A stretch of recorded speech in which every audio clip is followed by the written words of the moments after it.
everybody. Welcome back to Firewalls Don't Stop Dragons. I'm your host, as always, Kerry Parker, and we just came off of Thanksgiving. I hope everybody had a great time virtually meeting with their distant relatives and stayed safe. I'm afraid a lot of us in America have not done that, and we'll find out in a week or two.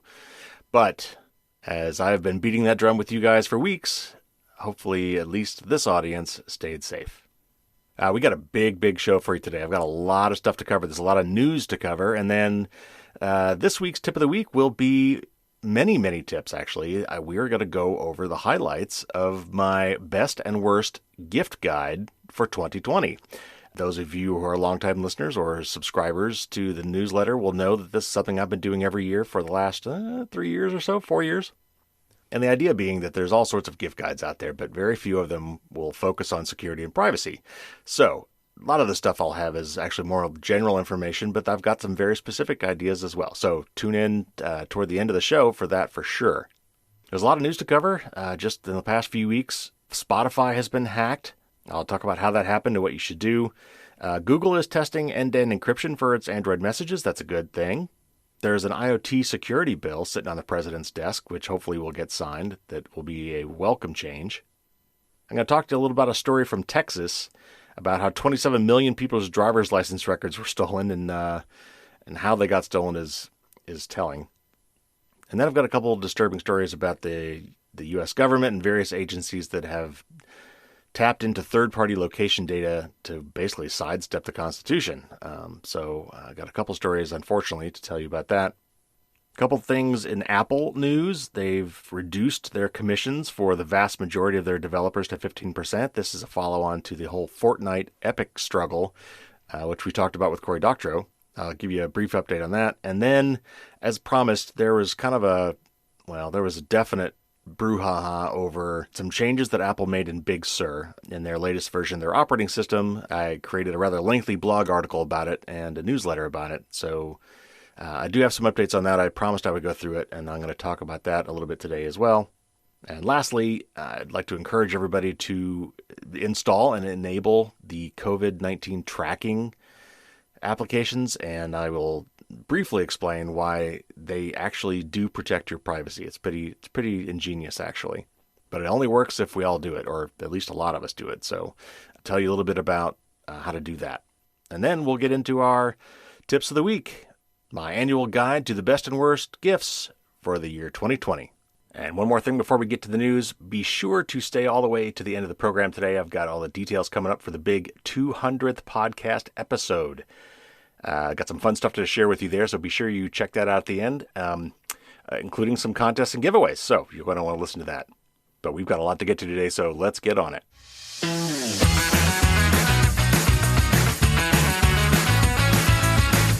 All right, first up, Spotify was hacked recently. Many thousands of users were probably affected. But let me just read a little bit from this article from Lifehacker, because it's basically what to do if you were affected, or actually, honestly, all of you on Spotify probably should listen to this. So, again, from Lifehacker, it says, thousands of Spotify users just learned the hard way why you shouldn't reuse passwords. Cybersecurity company VPN Mentor has discovered an improperly secured database containing email addresses, passwords, account names, and other personal information for thousands of Spotify accounts.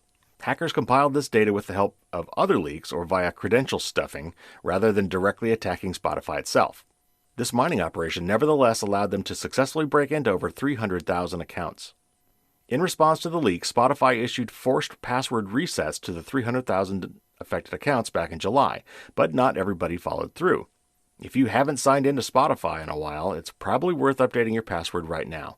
So is turning on two-factor authentication and installing an encrypted password manager. Don't assume you're safe if Spotify hasn't made you reset your password yet, however. According to VPN Mentor, the database is still actively being used by hackers, so further attacks are possible. There are likely a lot more Spotify users who use the same email, username, and password on multiple apps or websites, and even more who use easily accessible information as their passwords, stuff like their street address, name, birth date, etc. Those details can also be compromised by data leaks or with a little bit of social engineering.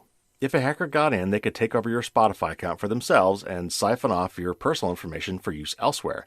This is even more problematic for Spotify users who log in using their Facebook, Google, or Apple accounts, since they store so much more personal information and link up with dozens of other apps.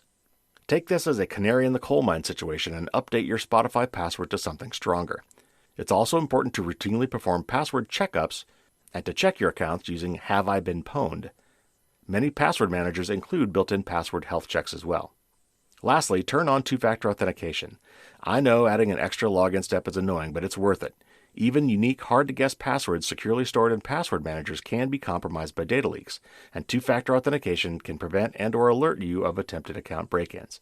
All right, let me quickly circle back to a couple of things that were said there. First of all, credential stuffing we've talked about before, and what that basically is if I hack one of your accounts and I get your login, which is probably your email address, and your password, and I figure out what that password is, because passwords are stored in encrypted form, it's actually hashed. But if it's a poor password and I wasn't able to guess it anyway, I now have a set of valid credentials for you, and I, as a bad guy, have many tools at my disposal to just take those credentials, or thousands of them that I just got for a password breach, and then try many, many other websites automatically to see if those same credentials will get me in somewhere else.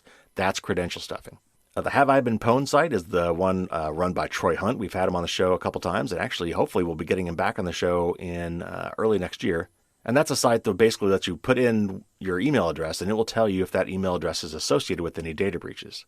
And as the article says, many password managers like LastPass actually have that functionality built in, where it will tell you if that email address has been compromised, or if that website that you have an account on has been compromised, and prompt you to change your password.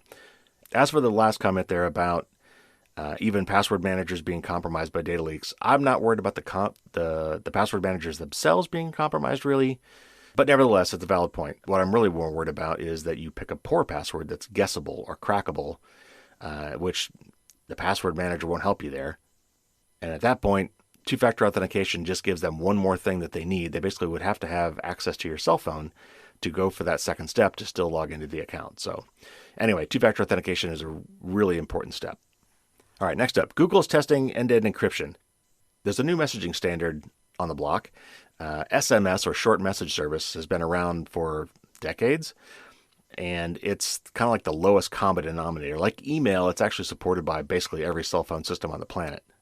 Now, if you have an iPhone, you're probably using iMessage or Messages, which is Apple's proprietary scheme, which means that in order to use it, you have to be talking to somebody else with an iPhone. That's the blue bubble scenario. When you see those dreaded green bubbles, that means that you've defaulted down to the lowest common denominator, SMS, because you're probably talking to somebody with an Android phone. Well, SMS is basically being upgraded to something called Rich Communication Services, or RCS. And Android has adopted it and rolled it out in most places, and now they're actually layering on end-to-end encryption to that, which is a really good sign. So let me read briefly from this article from Ars Technica. Google has begun rolling out end-to-end encryption for Rich Communication Service, the text messaging standard the industry giant is pushing as an alternative to SMS. Abbreviated as RCS, Rich Communication Service provides a, richer user experience than the ancient SMS standard. Typing indicators, presence information, location sharing, longer messages, and better media support are all key selling points. They lead to things like better quality photos and videos, chat over Wi-Fi, knowing when a message is read, sharing reactions, and better capabilities for group chats. As Ars noted last year, RCS interest from carriers has been tepid, so Google has been rolling it out with limited support. Google said on Thursday that it has now completed its worldwide rollout of RCS and is moving to a new phase, end-to-end encryption. Interest in end-to-end encryption has mushroomed over the past decade, particularly with revelations from Edward Snowden of indiscriminate spying of electronic communications by the NSA. End-to-end encryption is the antidote to such snooping. It uses strong cryptography to encrypt messages with a key that's unique to each user. Because the key is in sole possession of each user, end-to-end encryption prevents everyone else, including the app maker, ISP, or carrier, and three-letter agencies, from reading a message. Messaging apps that currently provide end-to-end encryption include Signal, WhatsApp, and iMessage, to name just three, though those are the most popular. Now Google wants to join the club. For now, End-to-end encryption will be available only to people using the beta version of the Android Messages app. And even then, end-to-end encryption will only work for one-to-one messages between people using the Google app. And both senders and receivers will have to turn on chat features. The rollout will continue into the next year. Google has provided technical details here, and there's a link to a PDF that you can look up online if you're really interested. Among other things, the technical paper reveals that the end-to-end encrypted messages will be generated using the Signal protocol. All right, so it goes on, but I'll stop there. So end-to-end encryption really is super private as long as you, one of the ends in that end-to-end, generates and holds the keys. Now, a lot of these apps will do it for you in the background, so you're still trusting the app to do this. But if this is done properly and Google doesn't actually have access to that key, then it's correct. Google will not be able to read your messages either, or anybody else except for the person you sent that message to. Now, of course, that person or that person's phone could be compromised and that could be read that way. But generally speaking, we're trying to work against mass surveillance here. Also, it does mention using the Signal protocol. Signal is the messaging app I really recommend for everybody. It works on all devices, Mac, Windows, Android, iPhone, and it's really the gold standard. WhatsApp actually uses this protocol under the covers, though it doesn't do as good a job of it because it's owned by Facebook, and Facebook has all sorts of weird hooks in there that are probably still mining your data. So this is something that Google is layering on top of RCS, and that sort of makes it a little more proprietary. And so far, we really haven't heard much from Apple on this because they already have their own end-to-end encryption messaging system. Now, it is true that Apple holds the keys in that case, which hopefully they will change at some point. But again, if you just want to be sure, just download the Signal app and use that instead. All right, next up, quick note here. There's an IoT or Internet of Things security bill that has just been passed and is sitting on the president's desk. That's a really good thing. Let me just read a couple notes here from ThreatPost. Security experts are applauding the recent stamp of approval by the U.S. Senate on a groundbreaking Internet of Things or IoT security regulatory effort. The IoT Cybersecurity Improvement Act, which was led in bipartisan sponsorship by Representatives Will Hurd, Republican of Texas, and Robin Kelly, Democrat of Illinois, would require the federal procurement and use of IoT devices to conform to basic security requirements. The act was unanimously passed by the House in September and by the Senate earlier this week. And this has been last week or the week before. The next step is for it to be sent to the president to be signed into law, and it's waiting there now. Security stalwarts praise the bill's alignment with existing standards and best practices, as well as its meaning for IoT devices, which have long been plagued by security and privacy issues. The IoT Cybersecurity Improvement Act has several different parts. First, it mandates that NIST, or the National Institute of Standards and Technology, must issue standard-based guidelines for the minimum security of IoT devices that are owned by the federal government. The Office of Management and Budget, OMB, must also implement requirements for federal civilian agencies to have information security policies that are consistent with these NIST guidelines. Under the law, federal agencies must also implement a vulnerability disclosure policy for IoT devices, and they cannot produce devices that don't meet the security guidelines. All right, it goes on from that, but this is a really good thing. Even though this only applies to things that the government procures or creates, this basically forces these manufacturers to do these things. And if they're going to do it for the government, they're probably going to do it for everybody. So we should all benefit from this. So let's just hope that it gets signed into law. Okay, next up, this is a story from Texas. And as such, it was written up in the Dallas Morning News by a consumer advocate column called The Watchdog. So there's a lot of references to being a Texan or living in Texas, so you're going to have to kind of go with that while I read this article. This article is also a little bit long, but it's got some really good points in it, so I want to cover it. So anyway, with those caveats, let's dive into this article. It says, "You've been hacked. We've all been hacked. No one else has said it, but the watchdog will. This is likely the largest and one of the most significant data breaches ever to hit Texans.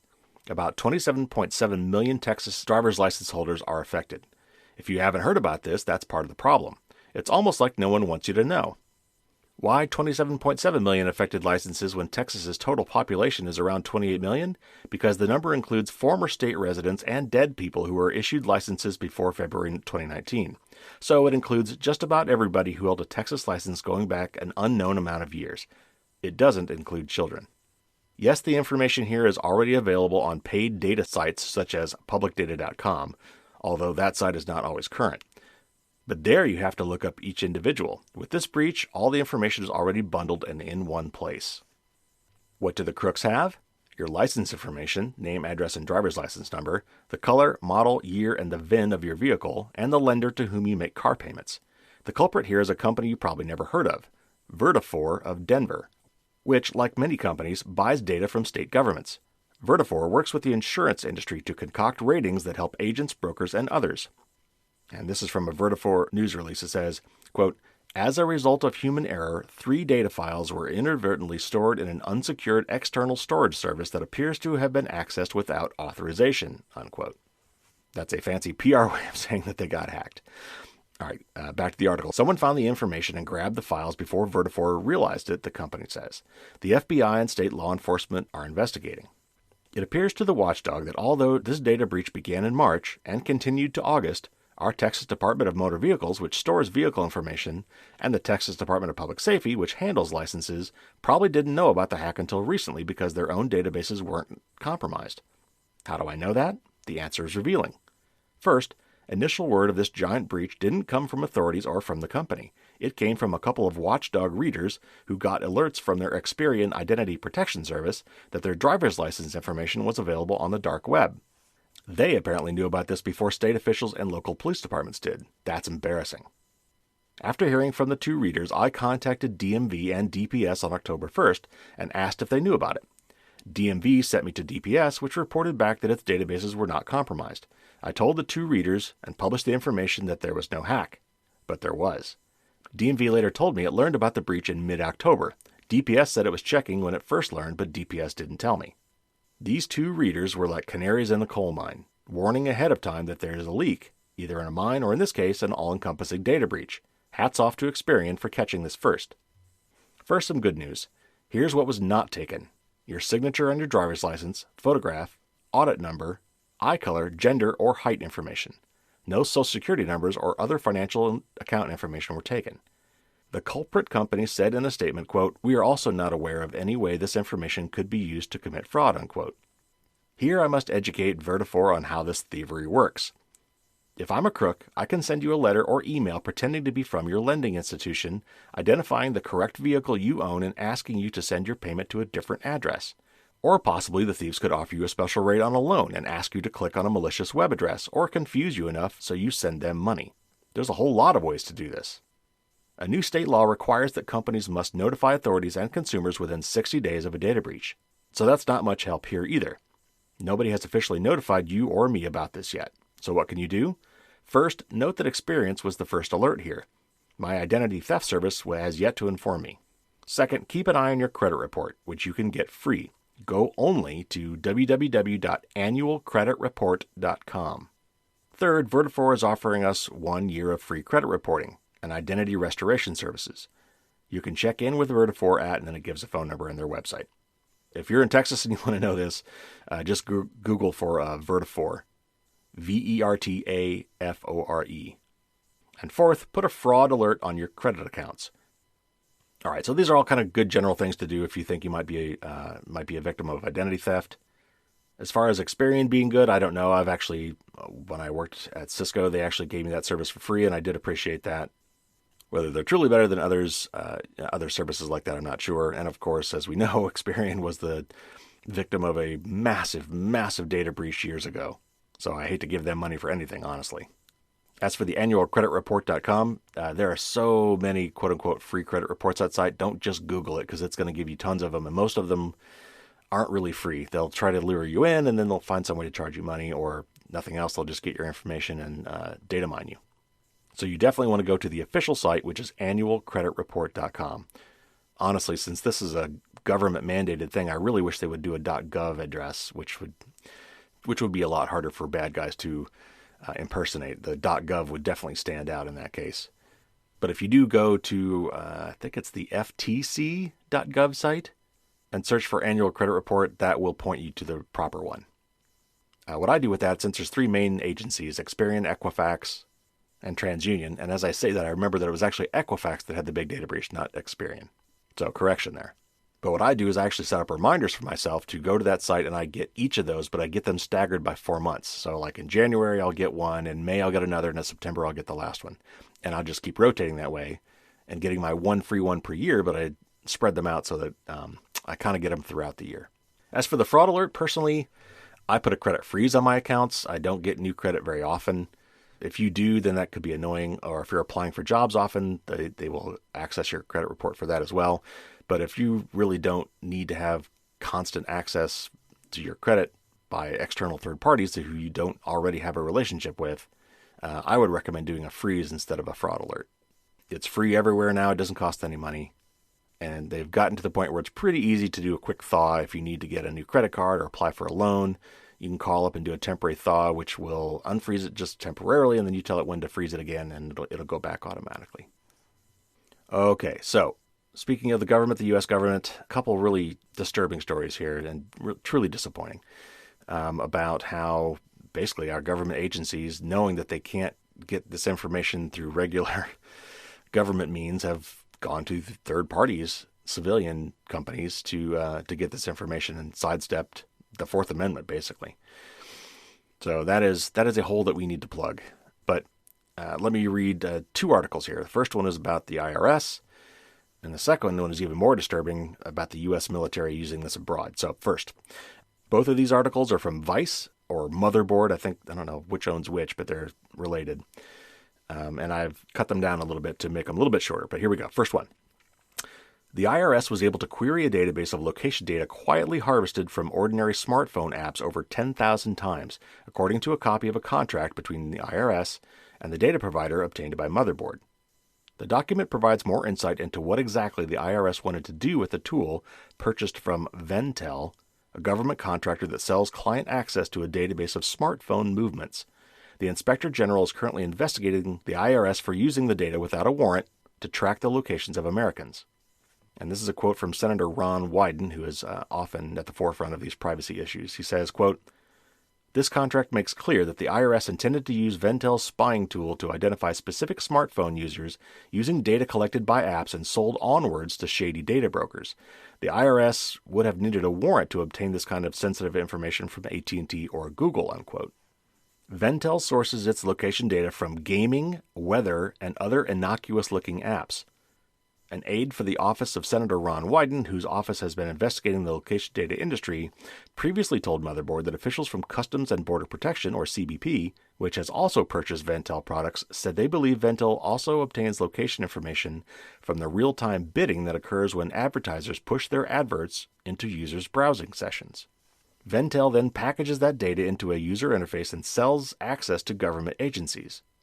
A former Ventel worker previously told Motherboard that customers can use the product to search a specific area to see which devices were there or follow a particular device across time. Ventel provides its own pseudonymous ID to each device, but the former worker said users could try to identify specific people. The new documents say that the IRS's purchase of an annual Ventel subscription granted the agency 12,000 queries of the dataset per year. After being asked to do so by Senator Elizabeth Warren and Wyden, the body tasked with oversight of the IRS said it was launching an investigation and looking in particular at what legal basis the IRS followed to use the data. In 2018, the Supreme Court ruled in Carpenter v. United States that the collection of significant amounts of historical phone location data is considered a search under the Fourth Amendment and so requires a warrant to obtain. And this is a quote from Elizabeth Warren. She says, quote, "I'm glad that the Inspector General agreed to our request to investigate this potential unconstitutional abuse of power by the IRS and its purchase of people's mobile location history from a shady data broker and potentially others without a warrant. The IRS is not above the law, and we must ensure that people and their rights under the Fourth Amendment are protected," unquote. CBP, the Customs and Border Protection Agency, for its part, has refused to tell Congress the legal argument it followed that allowed the agencies to track Americans without a warrant. And one final comment from Senator Ron Wyden. He says, quote, "The only reason the IRS went to Ventel instead was to buy their way around the Fourth Amendment. I'll be introducing legislation in the next few weeks to close this loophole and ensure that Americans' rights are protected," unquote. All right, that's story number 1. Here is story number 2, also from Vice and Motherboard. The U.S. military is buying the granular movement data of people around the world, harvested from innocuous-seeming apps, Motherboard has learned. The most popular app among a group that Motherboard analyzed connected to this sort of data sale is a Muslim prayer and Quran app that has more than 98 million downloads worldwide. Others include a Muslim dating app, a popular Craigslist app, an app for following storms, and a level app that can be used to help, for example, install shelves in a bedroom. Through public records, interviews with developers, and technical analysis, Motherboard uncovered two separate parallel data streams that the U.S. military uses or has used to obtain location data. One relies on a company called Babel Street, which creates a product called Locate X. U.S. Special Operations Command, a branch of military tasked with counterterrorism, counterinsurgency, and special reconnaissance, bought access to Locate X to assist on overseas special forces operations. The other stream is through a company called X-Mode, which obtains location data directly from apps, then sells that data to contractors and, by extension, the military. The news highlights the opaque location data industry and the fact that the U.S. military, which has infamously used location data to target drone strikes, is purchasing access to sensitive data. Many of the users of apps involved in the data supply chain are Muslim, which is notable considering that the United States has waged a decades-long war on predominantly Muslim terror groups in the Middle East, and hundreds of thousands of civilians have died during military intervention in Pakistan, Afghanistan, and Iraq. Motherboard does not know of any specific operations in which this type of app-based location data has been used by the U.S. military. Some app developers Motherboard spoke to were not aware who their users' location data ends up with, and even if a user examines an app's privacy policy, they may not ultimately realize how many different industries, companies, and government agencies are buying some of their most sensitive data. U.S. law enforcement purchase of such information has raised questions from authorities buying their way to location data that ordinarily require a warrant to access. But the U.S. Special Operations contract and additional reporting is the first evidence that U.S. location data purchases have extended from law enforcement to military agencies. Okay, so I get that this is controversial, and I get how you can argue that these agencies are just trying to keep us safe. However, I would argue that there's already lots of legal, constitutional ways for them to do that. And at the end of the day, the real issue here is that all of this data is allowed to be collected in the first place. We absolutely need privacy regulation in this country because things have just gone off the rails. So I will just leave it at that for now. I know I've beat this horse many times. So let's move on to our next story. So we had a long talk with Cory Doctorow about the Epic Apple battle, and Epic is the name of the company, the gaming company that makes the very popular game Fortnite, and how they had a real dust-up over the summer because Epic didn't want to pay Apple's 30% cut anymore, which, who would, right? But the thing is that everybody does it, and it's not just Apple, it's Google, it's other companies as well. This whole 30% software thing, for operating the store has been pretty common. So anyway, we debated that and whether or not that was good or bad. And of course, Cory had some very interesting points about how this affects the market and why it turns Apple into both a monopoly and a monopsony. So if you're interested in that discussion, go back a few episodes and check out that one. But Apple has just responded in a way to this, not directly, but it was very savvy. Let me read the article and then I'll talk about it. This is from TechCrunch. Apple this week announced a major shakeup to its App Store commission rate. The company, as of January 1st, 2021, will only charge App Store developers 15% on paid apps and in-app purchases if their business has not exceeded $1 million in proceeds during 2020 for all of their apps combined. Qualification for the new App Store Small Business Program, as it's called, will be reassessed revenues on an annual basis going forward. The changes arrive at a time when Apple has been under increased regulatory scrutiny over how its App Store operates, which includes antitrust investigations in the U.S. and the EU. It has also waged war with developers throughout the year over in-app purchases, leading the company to revise its already complex rules even further and spell out how and when it gets to charge its so-called Apple tax. And it's in the middle of a nasty legal battle with Fortnite maker Epic Games, who doesn't want to be forced to use Apple payments or even necessarily the App Store. The commission changes may help silence some disgruntled voices from the wider app development community, while giving Apple a way to show regulators that it's enabling fair competition. However, several of Apple's largest and harshest critics reacted negatively to the news.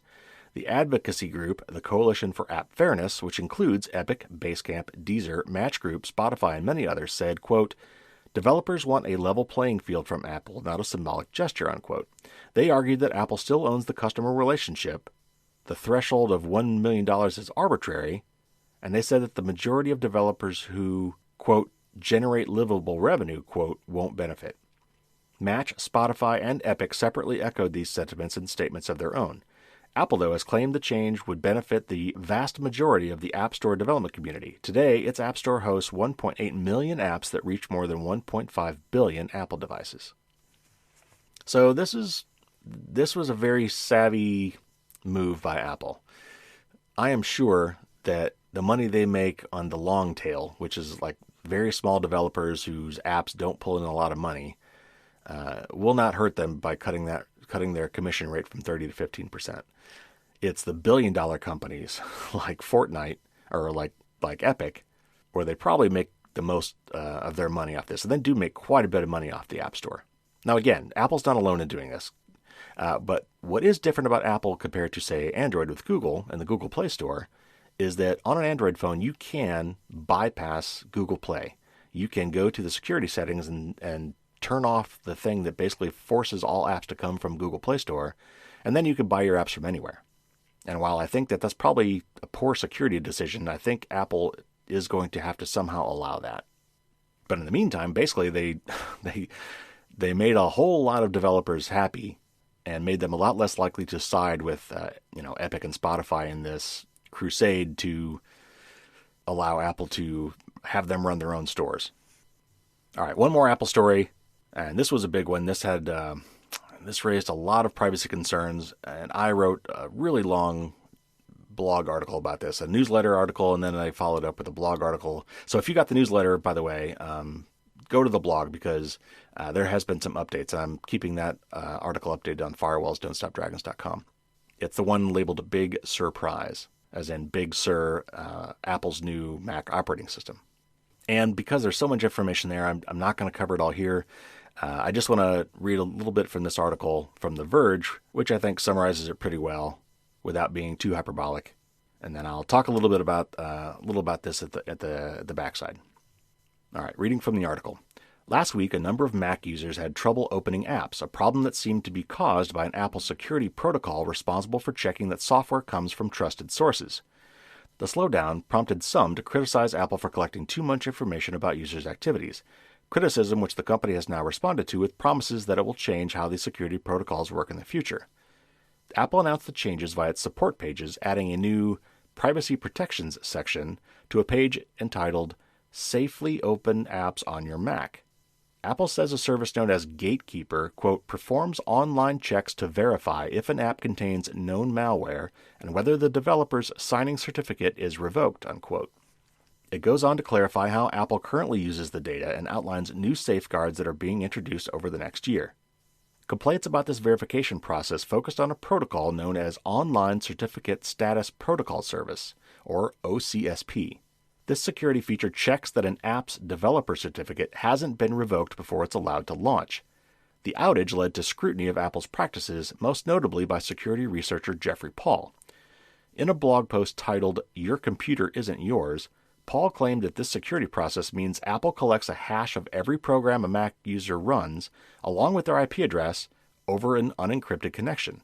The end result, wrote Paul, is that anyone using a modern version of Mac OS can't do it without a, quote, a log of their activity being transmitted and stored, unquote.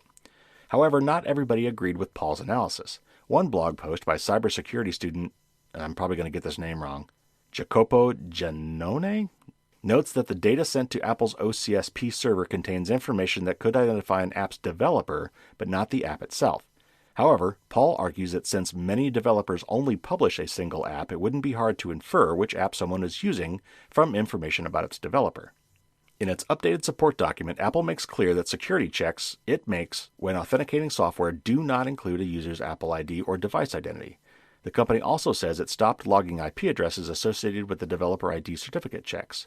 And this is a quote from Apple. It says, quote, we have never combined data with these checks with information about Apple users or their devices. We do not use data from these checks to learn what individual users are launching or running on their devices, unquote.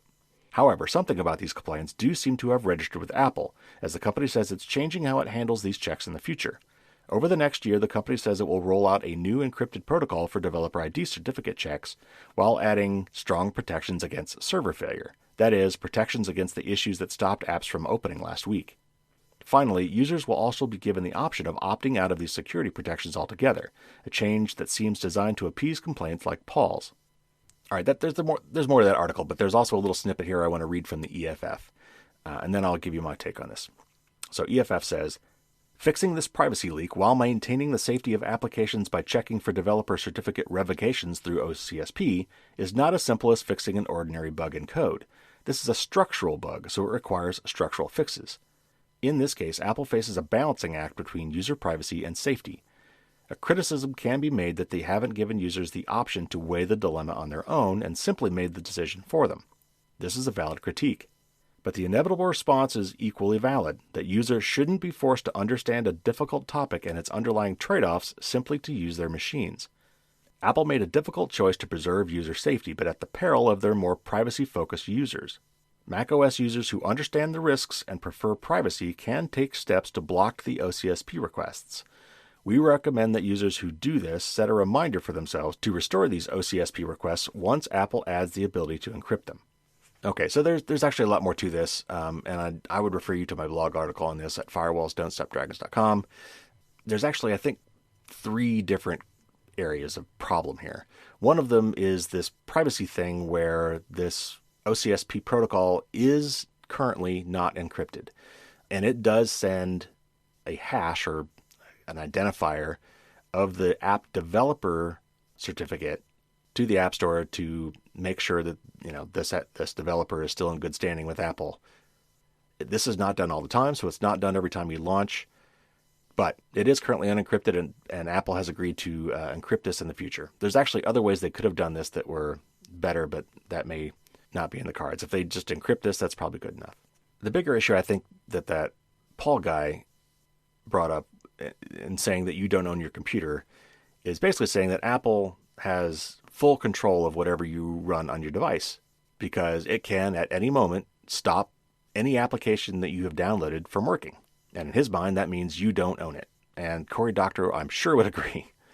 And, Apple basically has said that it's going to give you the option of turning that off. And I think that addresses that concern. Again, though, that's not coming till next year. So if you really want to do something about it now, you've got to go through some trouble by putting in some sort of a firewall, basically, that will block Apple's attempts to contact that specific security server. And in the meantime, what that means is if the macOS can't contact it to check it, it will go ahead and let it run, which is what we call a fail open strategy. And that means that you're kind of flying without a net. But if you'd rather make that trade-off, then that is a way to do that.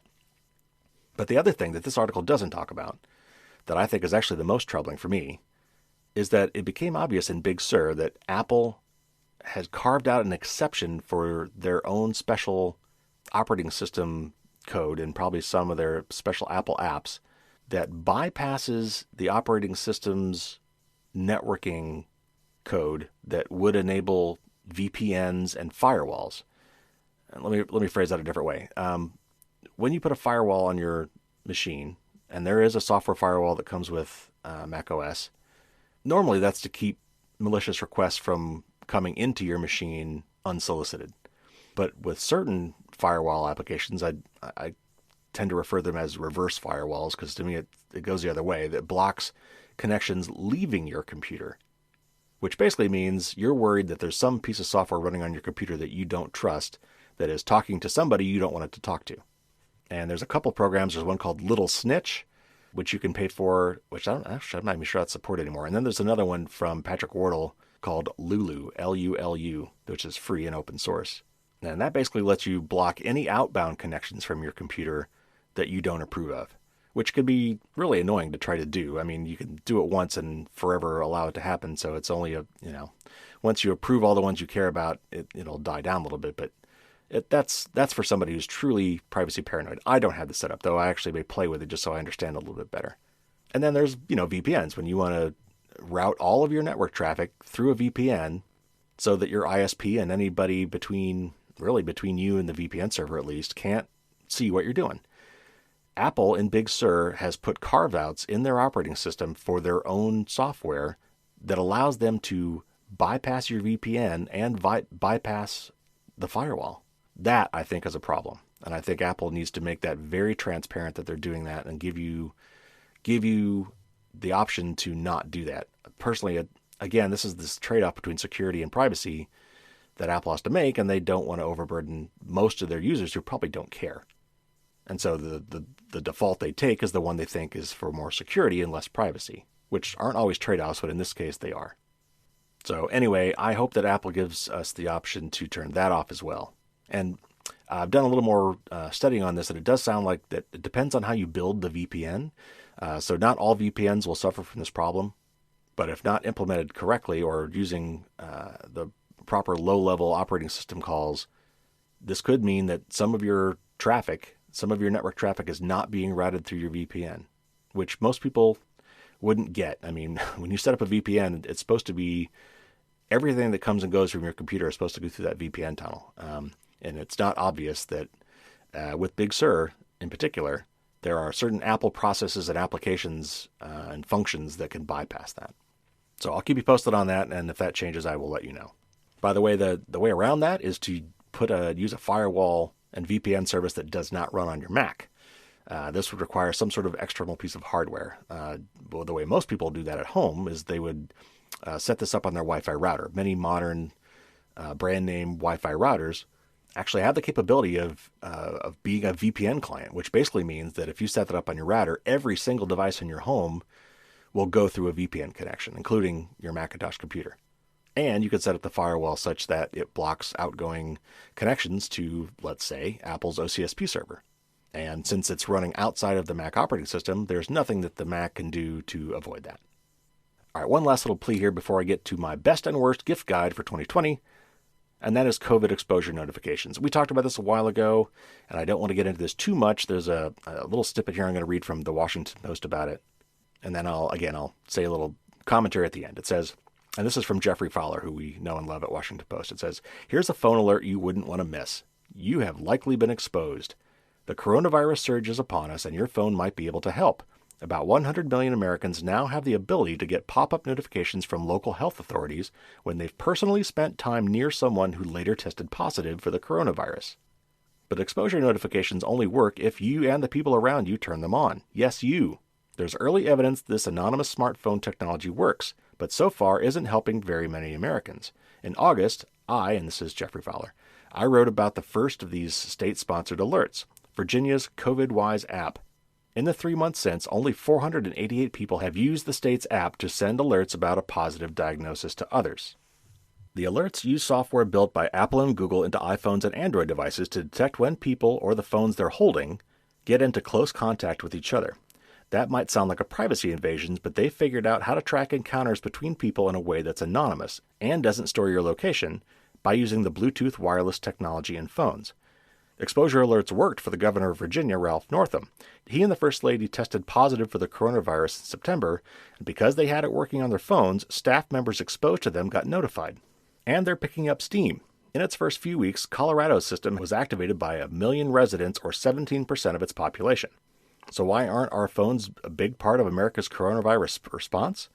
For starters, each state's local health department has to develop and operate its own system, though they've recently begun making them work across borders. Privacy concerns around similar sounding but actually very different contact tracing apps have needlessly scared people away. And frankly, Apple and Google buried the settings and apps you'll need, bungling what could have been the year's most helpful tech launch. You don't have much to lose, so you might as well turn exposure alerts on. It takes less than 5 minutes to set up, and this guide will help. Now, I'll put a link to this guide in the show notes so that you can find that. You could probably just go to the Washington Post and search for it as well. It might be quicker.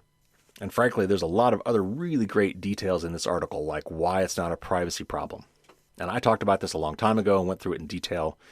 But the short summary is that Apple and Google got together and put technology into their phone operating systems, that's Android and iOS, that does this really clever technique of dropping these anonymous and constantly changing tokens into little drop boxes of all the phones that are nearby you for a certain amount of time.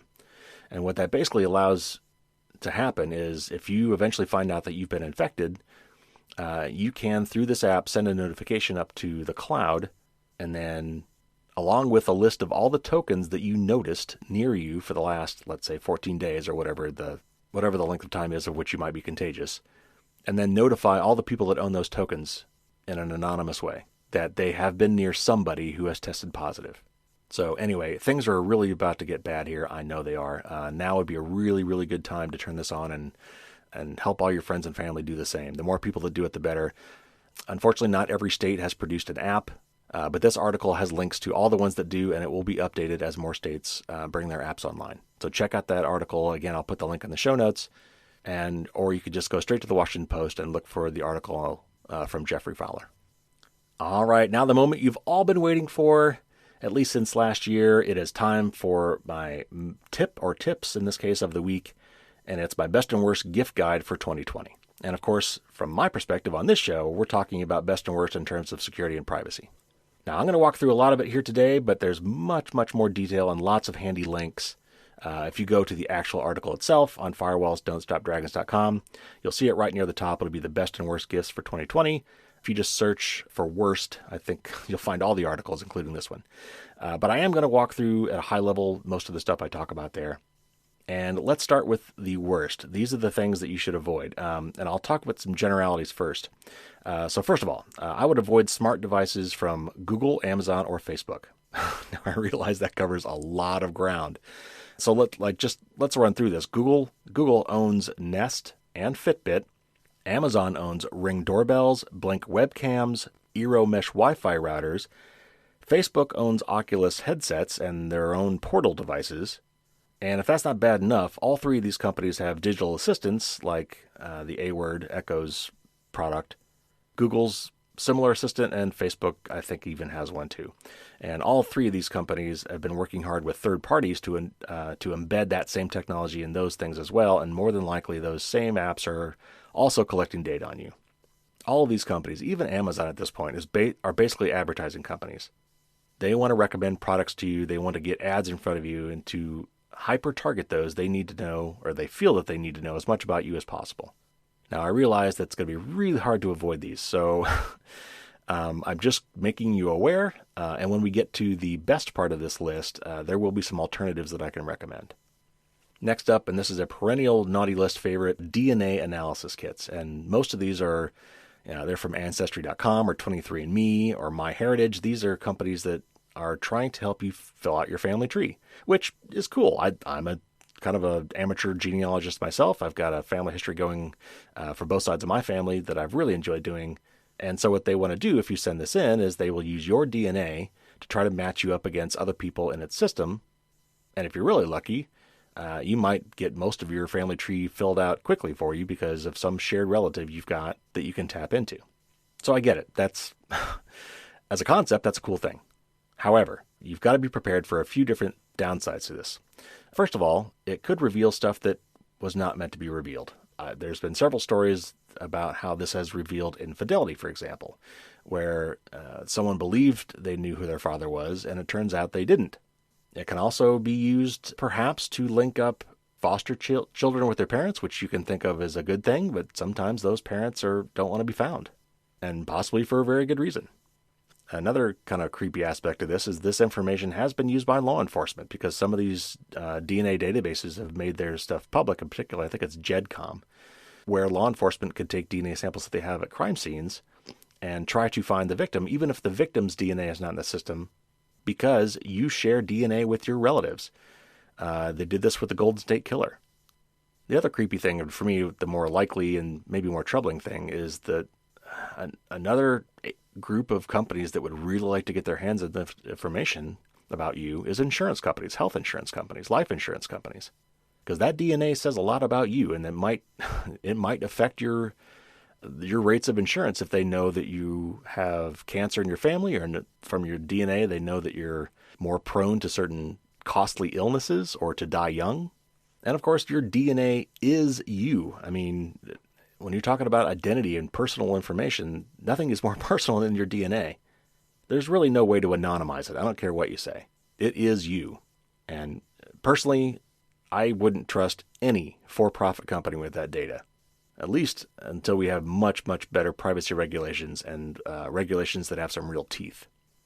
So anyway, as cool as that is, personally, I would totally avoid those. All right, next up, as a general category, you really want to avoid cheap or free services. And again, I'll go back to some of the same things. Google, who owns Android, Waze, Nest, and YouTube.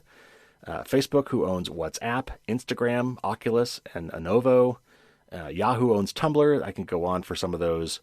But one of the categories I want to call out in particular are free VPN services. VPNs have gotten very popular, especially with some of us working from home and with all of us, starting to want to protect our privacy more from our internet service providers, who are definitely mining our data by, monitoring our web surfing habits. And ironically, a lot of these VPN services, especially the free ones, are doing the exact same thing. Because when you use a VPN, you're basically trading your trust or your mistrust of your ISP into trust for the VPN provider, because they kind of become your internet service provider. But if you can't trust them either, then what's the point? Some of the more popular ones include Hotspot Shield. Pardon the name, but this is the real name. It's called Hide My Ass. Onevo, which I said before was owned by Facebook. Touch VPN, Ola VPN, and even Google's getting in the game now. They're going to be offering a VPN service, and they'll tell you up and down how private it is. And it costs money, so it's not really going to be free, but it's Google. 90% of their revenue is from advertising. You are not their customer, even if you're paying. You're their product. And finally, as just a general rule, really try to avoid cheap smart devices or cheap cell phones. Cheap Android phones have been known to be laced with all sorts of horrible tracking and malware and adware. That would apply to cheap Android tablets as well. Look out for cheap baby monitors and network-based security cameras. A lot of those, for similar reasons, have horrible security built into them if they have any at all, which means they could be hacked. And you don't want a camera in your home to be hacked, or a listening device, or both. There have been several creepy stories about that.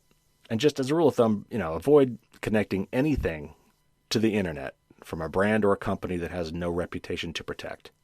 When you look at big companies like Apple, they've got a huge reputation to protect. Their brand is everything, and part of their brand is privacy. So I'll get to them in a little bit, but companies that have that could really suffer from any sort of a brand backlash are more likely to at least fix the issues once they're brought up. Though again, Google, Facebook, these are really big companies whose bread and butter is data. So that's not going to work so much for them, probably.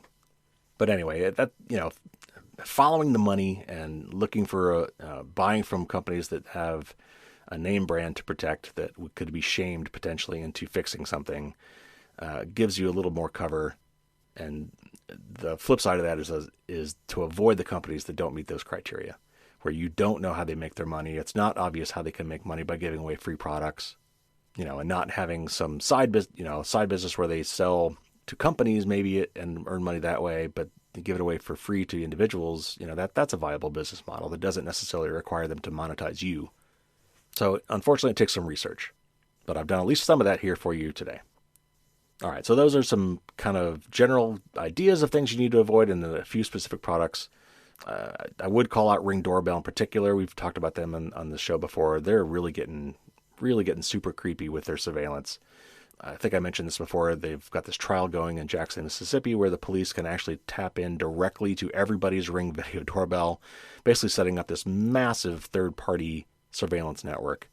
I think you have to opt into that, but I mean, it's important to understand that you don't have to. If Amazon wants to, they can give that information away. Like, for instance, if they come with a warrant. But in this particular case, I think they're actually setting it up so that they basically just get live feeds from everybody's video doorbell. All right, so what should you buy? Let's start off with some basic things that you could use to mitigate your risks from these devices. First of all, if this thing has a password, change it, because it's almost surely going to be a well-known default password. Now, that would probably require the bad guy to be on your home network in order to exploit it, but because of the security and all of the poor security of IoT devices today, you can't trust all the devices in your network. And if one of them gets hacked, then they're on the inside. They've got a foothold, a beachhead. And that's when default passwords on your devices can be horrible. In particular, your Wi-Fi router. And that definitely has an admin page with an admin password. So when you get your new Wi-Fi router, you definitely want to log in and configure that and change the admin password to something good. While you're in there, you should disable any remote access that's enabled. Hopefully it's not. Some of these routers, for some inexplicable reason, offer ways for you to configure your home Wi-Fi router from anywhere on the planet. And why you'd want to do that from anywhere except inside your home, I don't know. Some of them have this turned on by default. So you definitely want to turn that off. There's another feature called Universal Plug and Play, or UPnP. That could be a security issue as well. If you find that feature somewhere, I would disable that also. If your router supports it, or actually if any of your IoT devices support it, and hopefully they will start doing this soon, especially with those new NIST guidelines, it should have a way to auto-update its own software. Software has bugs. All software has bugs. So when those bugs are found, it's critical and crucial that the fixes for those get applied as soon as they're available. And most people treat these things as appliances. They don't even think about the passwords that they might have on them, or the software on them being vulnerable and not updated. So for any device you buy that you connect to the internet, look for ones that come with the ability to auto-update their own software, and then make sure that that feature is enabled. Another cute trick with your IoT devices, many of them really only need to talk to the internet. They don't need to talk to your computer or your smartphone directly. And for any of IoT devices you have that fit that description, you should put them on a separate Wi-Fi network. And you think, okay, great, that means I've got to go buy 2 Wi-Fi routers? No, not really, because most Wi-Fi routers today come with a guest network. So when you enable the guest network, it's basically like having 2 different Wi-Fi routers. Any internet traffic on the guest side cannot get to the other side, your regular home network. So what you want to do then is you want to put your computers and your smartphones and the things that have juicy data, or things that you definitely don't want to get hacked, put that on your regular Wi-Fi network, but then create the guest network and put all those other IoT devices on the guest network. And at least that way, if they get compromised, they're segregated from the really important stuff. And by the way, use that guest network. When you've got people coming over to your house, give them the guest network password. You don't know where their devices have been. You don't know if they're compromised. They might not know that they're compromised. So use it like a true guest network, and when someone comes over, give them the guest network password. And finally, where possible, just keep your smart devices dumb. If you're not using any of those super fancy features that require internet access, then don't give it internet access at all. I think the most common use for this is smart TVs, because smart TVs often come with apps built in for getting to Netflix or Amazon Prime or Apple TV, HBO Max, all those kind of, they have apps for that. But a lot of people don't use those apps. They use the apps that are on their streaming box, like an Apple TV or a Fire TV. So if you're not actually using those apps on your TV, or if you can find a way to work around that, I would just not plug your TV into the internet at all. Don't set up the Wi-Fi connection, or don't plug it into Ethernet. And by the way, these TVs are watching us. I know this sounds super paranoid, but they are. It's been proven. Roku and some of these other devices are monitoring what apps you use, when you use them, what you watch, and they're tattling on you. They're building a profile on you and selling that data. So if possible, I know it doesn't make a whole lot of sense to buy a smart device and then not use the smart features, but maybe it was a gift, or maybe there's some redundancy there in those features. And if you're not using those features, then don't, and cut off that device's access to the internet. All right, some other general advice: spend money. Spend money to buy the better products, spend money to buy a brand name, spend money to buy devices that tout their privacy and security features. As I said before, free or really cheap are usually not qualities that you want to look for in a product. It certainly probably means they don't have stellar privacy and security. But also, when we, as consumers, pay money for security and privacy features, it supports companies that are doing the right things, and it also just supports, a vibrant, viable market for these products and services. We want to show that we're willing to pay for this, and once it's kind of a chicken and egg thing, but once we start, once the market is established and it's obvious that people are willing to pay for security and privacy, more companies will get into it, either existing or new companies. So that's a good thing. Second, the opposite of kind of what I said before, make sure you're choosing brand names, find companies with reputations on the line, and they're not perfect, but when those companies fall short, be vocal about your disappointment. First of all, if you want to be nice, you would complain to the company itself first, preferably in a written form, so you've got a paper trail, and that could be email as well. If that fails, then take it to social media, or, if you think you've really been scammed, go to your state's attorney general's office or whatever your consumer office is for your state. Or you could write to the federal government, go to the Federal Trade Commission, the FTC, and you can file a complaint there. And by the way, there's links to all those things in my article if you want to do those. Also, as a general rule, newer tech is better than older tech. I mean, not always, but mainly what you really want to avoid is older tech that is no longer supported, either meaning that there's no more software updates for it or that it's using really old technology that is no longer secure. For example, really old Wi-Fi routers that are using WEP for their over-the-air encryption. WEP has been cracked a long, long time ago. And the original WPA standard, that's been cracked as well. So you definitely want something more modern with WPA2 or even better, WPA3. And finally, do your research. If you're going to buy anything that's connected to the internet in particular, make sure you do some lookup on there. If you go to my resources page on firewallsdon'tstopdragons.com, there's a lot of great tools there, including some we're going to talk about next week when we have our interview with Consumer Reports. But for right now, a couple of particular ones you might want to look at. Mozilla's got a great website called Privacy Not Included that kind of goes through specific products and does a little bit of crowdsourcing to figure out whether or not people think they're creepy or not in terms of privacy, but also has a really kind of a nice standard breakdown on the various features of the device and calls out areas where they might be problematic. You can also look at a website called Restore Privacy. They've got some really great reports on some common services like email and VPNs, and there's lots more. So anyway, go to my resources page on firewallsdon'tstopdragons.com for a lot more links to some really cool reports and some tools. All right, now, this is probably what you're really waiting for, some actual specific examples of things that services and products that I recommend. So, first of all, password manager. Everybody needs one. We all have dozens, if not hundreds of passwords we need to remember, and every one of those passwords needs to be unique, and it needs to be strong. And the only way we can do that is using a password manager, because the human brain just can't do it. Password managers will also help you generate those passwords in the first place, and then they will store them for you so you don't have to remember them. Personally, I use LastPass. I've used it for many, many years, and I really enjoy it. But there are some other ones that are just as good, probably. 1Password is one of them. It's the number 1 and then password. And then there's a free one called Bitwarden that is open source and is also quite good. Next up, a true privacy-respecting VPN service. And you'd think with privacy right there in the name, virtual private network, you wouldn't have to worry about this, but you do, as we've talked about already. So, so whenever you're in a hotel or a coffee shop, on the airplane, or, any place with free Wi-Fi, basically, then that business is your internet service provider. And on mobile devices, your internet service provider is your mobile carrier. All these internet service providers, the people that are providing you access to the internet, can potentially see all the stuff you're doing in your web browsing. Now, most of our connections to the web now are HTTPS, which means they're encrypted, which means the actual contents can't be seen. But the metadata, what site you go to, when you go there, how long you spend there, all those kind of things are still really important and very personal information. And that's where a VPN would come in. There are many, many choices, even many, many good choices. Personally, I like ExpressVPN. It's very fast. It works on all types of devices, computers and smartphones. It's what I use, honestly, most of the time. And I think for most people, that's a great choice.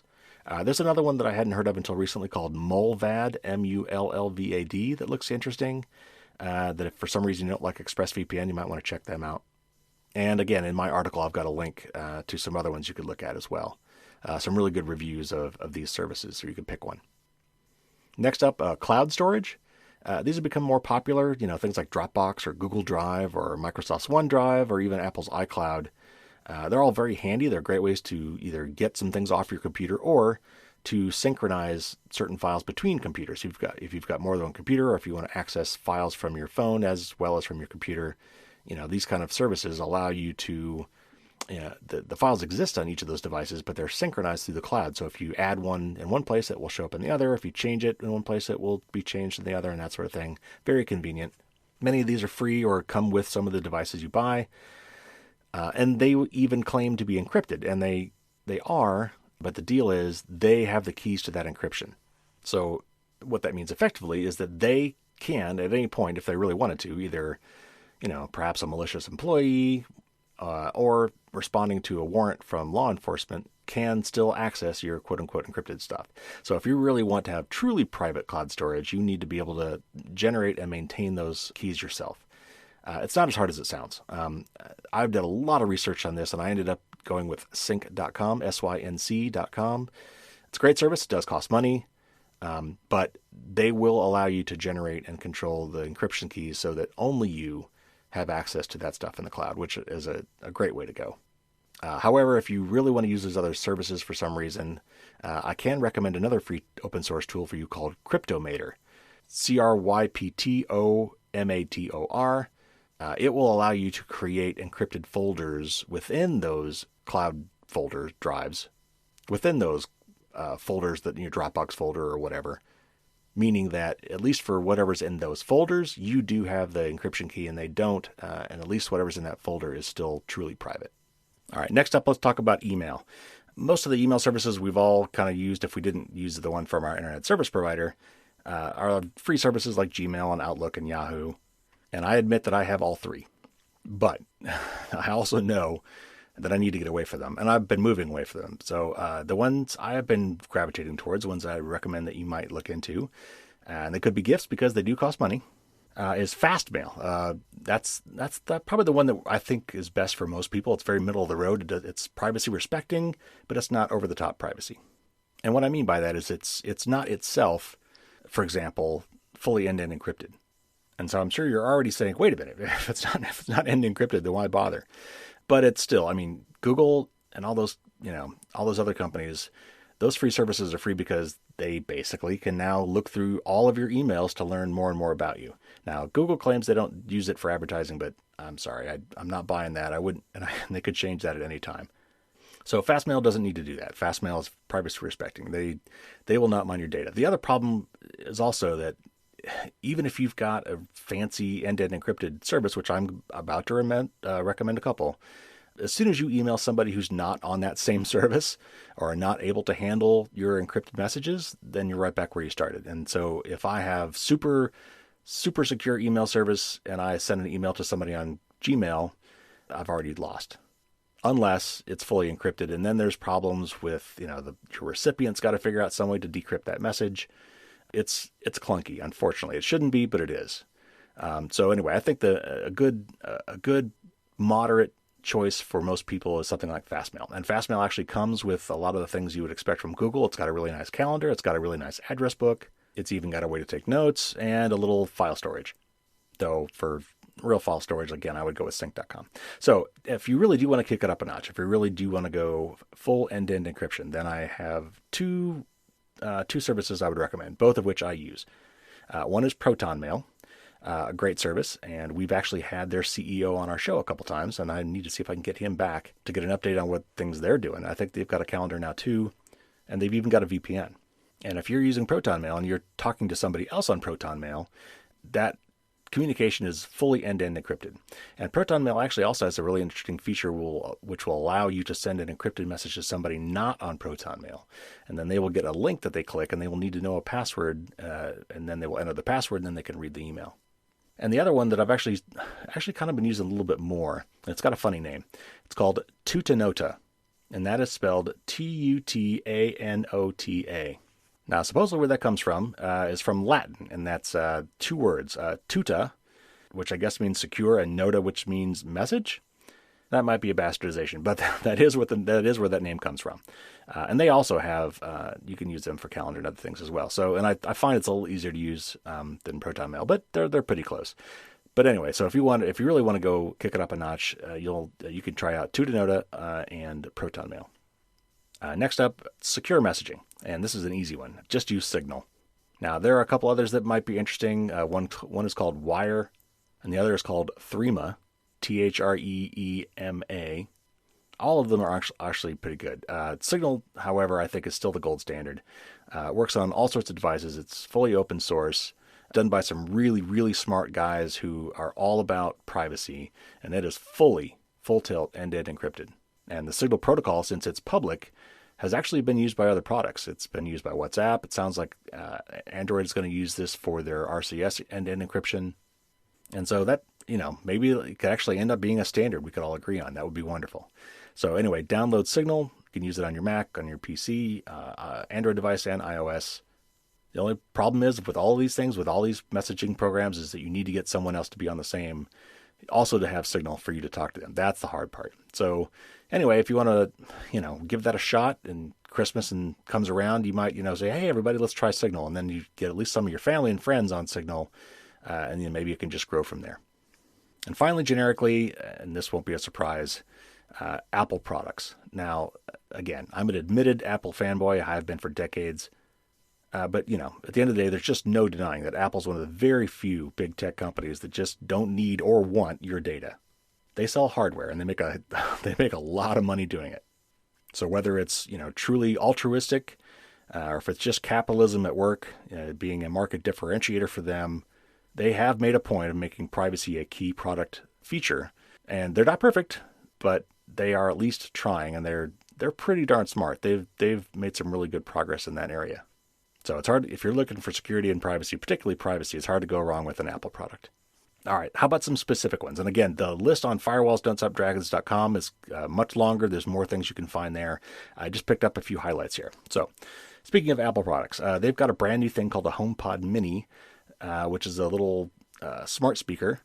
So it's like, Amazon Echo and some of these other devices. The Echoes are very popular. In fact, I had some of those too, but I'm slowly replacing them with Apple products. And Apple had a HomePod for a while, but it was big, heavy, and really expensive.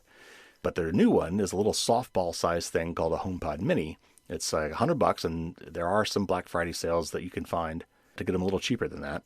But they sound really good. It comes with Siri built in. So if you've got Apple products already and you're an Apple person, this is a very natural addition to that. And if you haven't dabbled yet in home automation, which is, kind of the cool thing where you can say, hey, assistant, turn on these lights or turn off these lights, or I'm going to bed. You actually set up little macro kind of things where it does several things by using a certain shortcut. You say, I'm going to bed, so it turns off all the lights downstairs maybe. Maybe it turns your thermostat down. Anything you've got set up with the with the Apple HomeKit enabled system can be controlled through just talking to this thing. So that could be a fun start to a whole bunch of new things you could do. So anyway, Apple HomePod Mini, it could be a fun gift that might start the ball rolling on some other really fun stuff.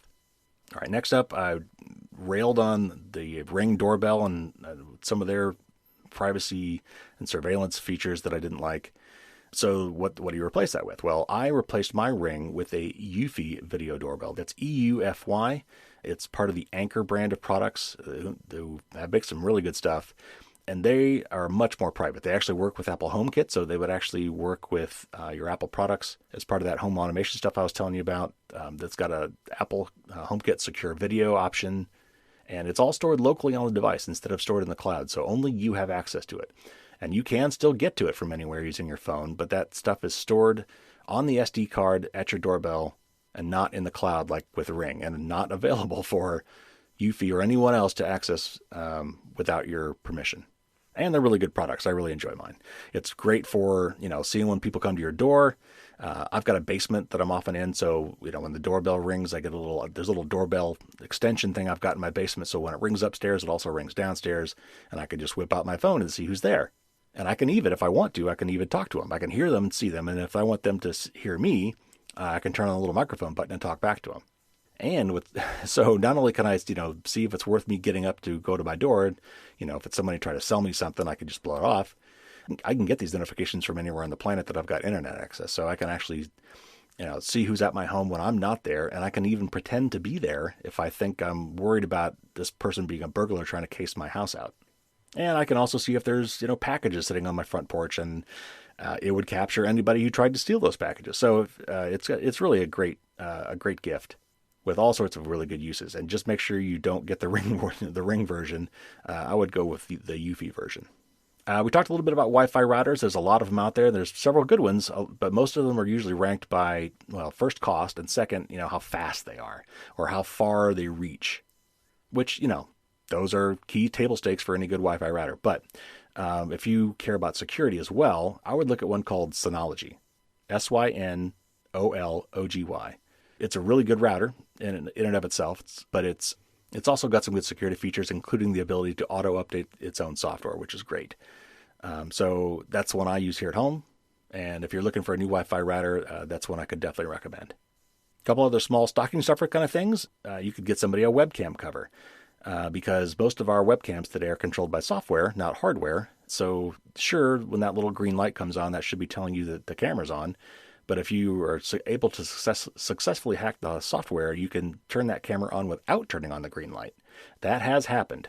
I don't know how often that is happening. I don't know if I'm sure a lot of hardware makers, laptop makers in particular, have done their best to disable that. But you never know. And if you just want to be absolutely sure, you can put the little sliding cover. They make these super thin little sliding windows that you can put that will cover that over. You can buy them on Amazon in multi-packs. And you can put those over your cam and then slide that shut, and then you can make sure that no one can go through it. Now, it doesn't help the microphone in that case, but it will at least cut off the camera. But if you want to go cheap, you can also just get a Post-it note. Keep a little Post-it note nearby and just take a Post-it note and put it over that thing when you're not using it. Next up, what I love to call, what used to be called, a USB condom. Now now they call them data blockers or something like that, something a little more family friendly. But the idea is USB ports have two main functions: power and data. So when you connect, your phone to your computer or whatever, you can actually exchange data with it. But when you just want to charge up your phone, all you really need is the power part. Unfortunately, data comes with that as well if you're not careful. And so this is actually a thing. This is actually happening. It's actually becoming more popular. It's called juice jacking. And that is actually hacking your phone from a USB port. Now, where would that happen? Public USB ports. They're all over the place now.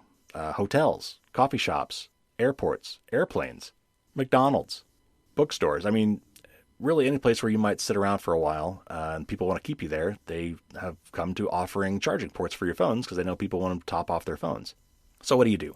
So they make these little nuggets that you can buy, these quote-unquote USB condoms, or cables that do the same thing, that basically only have the power cords. If you look inside a common USB connector, there's 4 wires, 2 for power, 2 for data. And what these things do is they just eliminate the data wires. And that's for, the super cheap ones do that. That's easy to do. However, it's not optimal. These charging things actually do take some smarts sometimes if they want to do rapid charging, for example.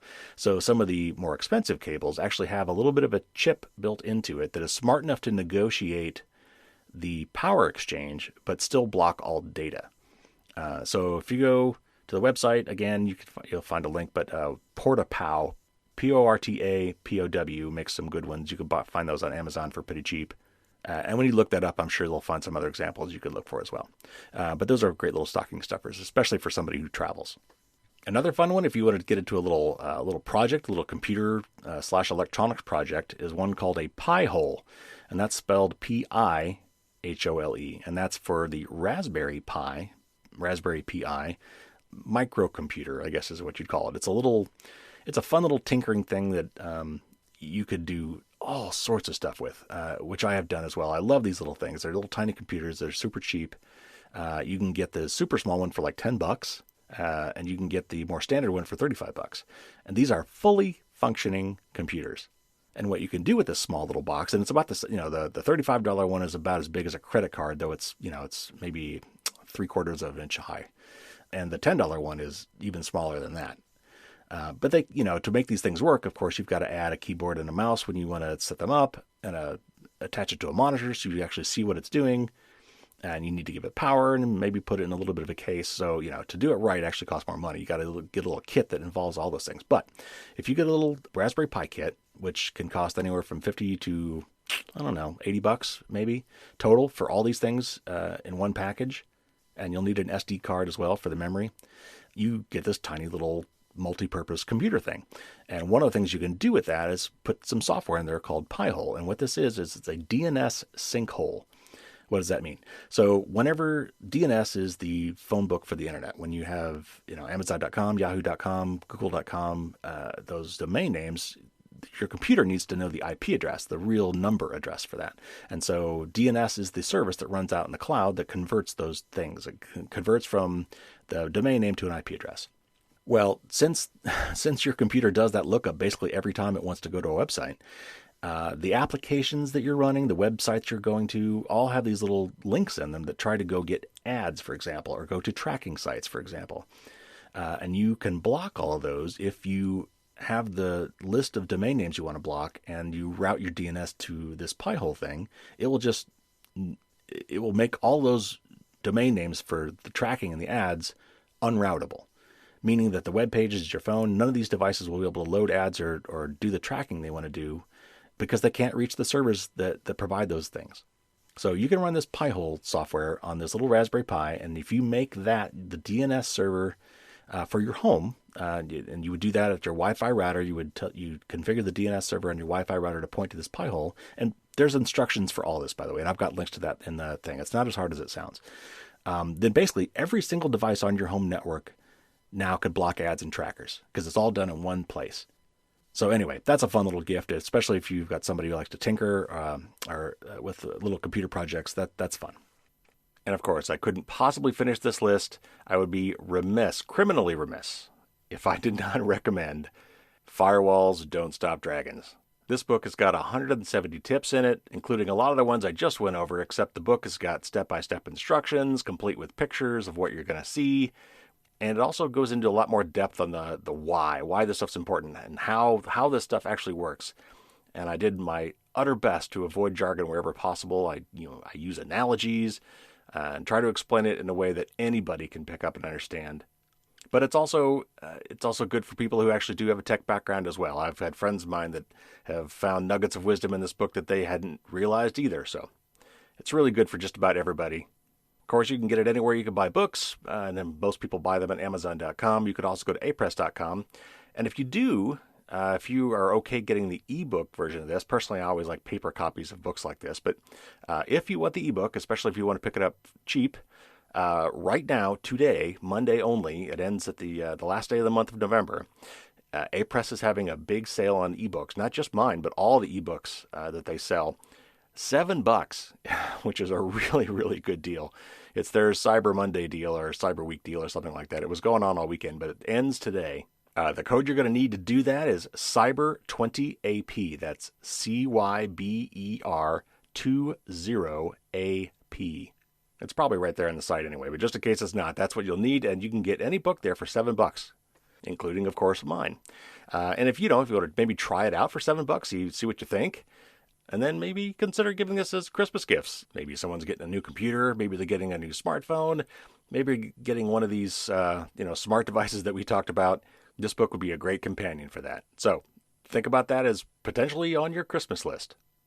And with that, I will end my list of the best and worst gifts. Of course, if you go to firewallsdon'tstopdragons.com, you'll see the full list with a whole bunch of handy links. And hopefully this will help you make your big decisions on what gifts to give everybody in 2020.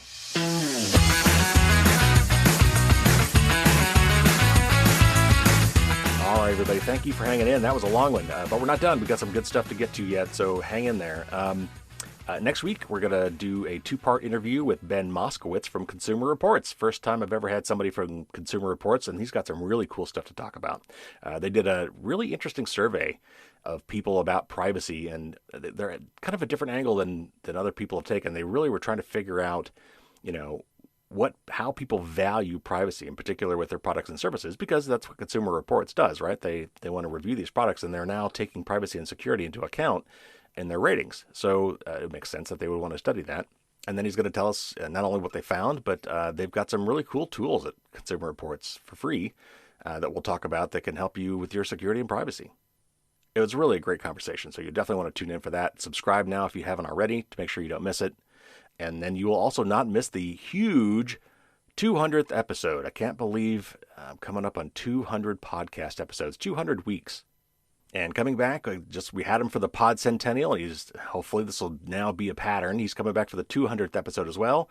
My guest will be none other than world-renowned crypto guru Bruce Schneier. He literally wrote the book on cryptography. I've got a signed copy of it sitting on my bookshelf. I'm very proud to have that. But he's wrote a whole bunch of other books too, and much, much less technical. Really good. You might, for instance, check out Data and Goliath, one of my favorites that he's written. But he's really a lot of fun to talk to, and he's, along with Tim Berners-Lee, who is regarded to be the father of the internet, basically, started a new company called Inrupt, and they have a new idea for how to manage your data and how people can actually own their data and only give it to the people they want to and be able to revoke it at any time. I can't wait to ask them all about that, and that will be on the 200th episode. Now, along with this episode, like I did last time for the Pod Centennial, and this is, I guess, my bi-Pod Centennial, something like that. I will be giving away a bunch of stuff. The exact list of things I'm giving away is still being worked out. But stay tuned for details. I think what I'll probably do is send out a special little short podcast blurb. So again, if you've subscribed, you will get that automatically sometime in this next week. And with all the details on how to enter, it'll probably be through Rafflecopter again. And therefore, there will probably be many ways for you to actually submit an entry. And this time, it's not going to just be signed copies of my book. Hopefully, it will be signed copies from other people. Maybe I'll manage to get some from Bruce, maybe from Cory Doctorow. We'll see. I'm working on that. Also considering maybe giving away, I just talked about the pie hole, and I know that a lot of people will be kind of intimidated by trying to put together something like that. I've been thinking about maybe buying the setup and having one pre-built and pre-configured and giving one of those away too. If you've got any interesting ideas of things you might like to have as part of a giveaway for this podcast, you can just shoot me an email at feedback@firewallsdon'tstopdragons.com. I would love to hear your ideas. And I've also decided to start a new tradition, I think, for the episode right before the 200th. In this case, because it's the Christmas one. People are busy around Christmas, including myself. And so I think what I'll rather do is, and what a lot of podcasts do, is I'm going to do a greatest hits episode where I go through and cull through the shows from the last year, from 2020. And I think this year what I'll probably do is pull out the best, like maybe my top 10 best tips of the week, and put those all into a single massive episode. Along the way, maybe I can sneak in some sound snippets from some of my favorite interviews as well. We'll see how much time I have. But definitely we'll be putting together a greatest hits. That will be the week, that'll be the Monday right before Christmas. Again, if you subscribe, you won't miss that. And I think I'll try to do that every year around that time. All right, one more thing I'm going to throw out, and then I'll let you go. As I've been saying, I really, really need to get some more reviews on the book on Amazon, but I also want to get some more on iTunes. So I'm going to do a ratings blitz. And here's what I'm thinking. I'm going to set a goal for how many reviews I want to get between now and, let's say, Christmas. And while on iTunes and Amazon, it's against their terms of service to offer any sort of compensation. Even if it's a negative review, I can't in any way pay you for that or put you even in a raffle. But I think what I can do, and what I'm going to do, is I am going to host a private AMA, which stands for Ask Me Anything, for anybody who posts a review. So as part of the 200th episode, I will probably also be announcing this and the winners for the AMA. And basically what that means is if you submit a review, and I will take one either on iTunes or on Amazon between now and Christmas Day, and to prove that you did it, just shoot me an email at feedback@firewallsdon'tstopdragons.com and either send me a little screenshot of the review you posted, or maybe just copy and paste the text. And then I will use that email address to notify you when I will be hosting my private Ask Me Anything session. And that will be a little webinar where everybody invited will be able to come in probably for an hour or so, and you can ask me any question you want. It can be about security, it can be about privacy, it can be about how you do something, my opinion on something, whatever you want. That's why they call it Ask Me Anything. So we're going to try that out and see how that goes. But I really, really need to get some more reviews. And so I am calling on you to help me out. And if I get to those goals and we pass those goals beforehand, then I'll think of something even better. But let's shoot for just 20 reviews, 20 more on Amazon and 20 more on iTunes. I'll be reminding you over the coming weeks that you can start today. The other thing I'm going to do is I find these reviews as they get posted, I am going to read them on the air. So let's start with there was 2 reviews currently on the book. Thank you for those that did it. One of those 2 reviews actually had text, and it was from Gordon. It was 5 out of 5 stars. Thank you, Gordon. And he titled it, "Computer Security Made Understandable with Practical Steps to Take." And this is what he said. Gordon said, "This pragmatic book makes the technical information about computer security very readable. Organized by topic, each chapter ends with a clear, detailed, step-by-step instructions on that topic. It makes securing your devices, networks, accounts, and internet browsing habits very straightforward." Thank you again, Gordon. That was a wonderful review. I also may be picking out some of my favorite reviews from the past on the previous editions, and I'll pick one here now. And this one is from Beth Ellen Watermelon. That's her username. Again, 5 out of 5 stars, and this was on the 3rd edition, but they're similar enough that it will apply. She calls it a page turner. "This book is such an easy read with so much information, such clear instructions with examples. I usually stick to fiction, so I was not too excited to pick up what I thought would be a dry technical textbook. But it moves fast, you learn a lot. It's well organized, and you definitely can ramp up your security and privacy practices even if you are already in the know. Let me add, his is going to be my security Bible. It is such a resource. I'm sure I will pick up on something new every time I pick it up. Thank you again, Beth Ellen Watermelon, whoever you may be. And I will keep reading whatever gets posted between now and Christmas. So, post that review, send me an email at feedback@firewallsdon'tstopdragons with a little screenshot of you doing it, or just copy and paste the text, and then I will reach out to you when the time comes for the AMA, probably somewhere in January. So I'm really hoping you can help me out here. Let's see if we can get to 20 reviews each on Amazon and iTunes. And if we beat those goals by some miracle, I'll offer something even better. All right, everybody. That is it. That has been a long episode. Thank you for hanging in there with me. We've got a great interview next week, and we've got some great stuff coming up, so be sure to subscribe. And until next week, please stay safe, stay home, and don't get caught with your garbage down.